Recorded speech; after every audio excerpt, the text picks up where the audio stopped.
lack of concentration, loss of balance, foggy memory. These are some of the side effects of an injury that can linger for years in the brains of many individuals who suffer concussions. The injuries leave them with little hope to once again live a normal life. Enter Cognitive FX. The innovative Provo-based clinic is reshaping the lives of these people. Doctors remap broken connections in the brain so that it functions the way it should.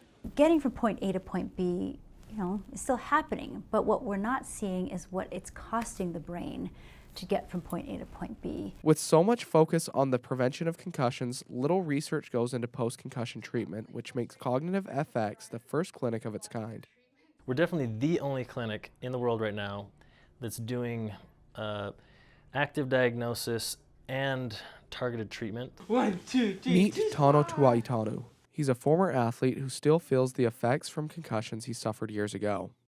I've had 7 known, been to the doctor and stuff, but with football and everything, I've probably had over 10. As a student and single father, his injuries have made it harder to do tasks he once found simple. I'll be studying, reading a book, and I'll just get a headache from reading too much, so I have to stop. But the doctors he has seen have provided little to no help in his recovery. The main one they've said to me is just sleep and staying off my phone as much as possible.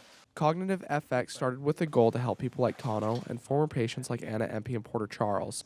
Empey and Charles have returned to the clinic as employees because of how the treatment changed their lives. What led me to come here is a lot of yeses, a lot of no's, a lot of mishaps, and me getting to a place where I was desperate for really anything.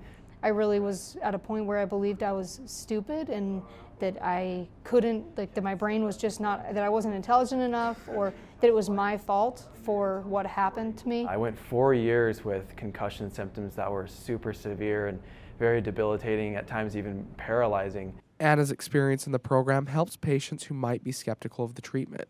You don't have to just live with these symptoms that people are saying are never going to go away.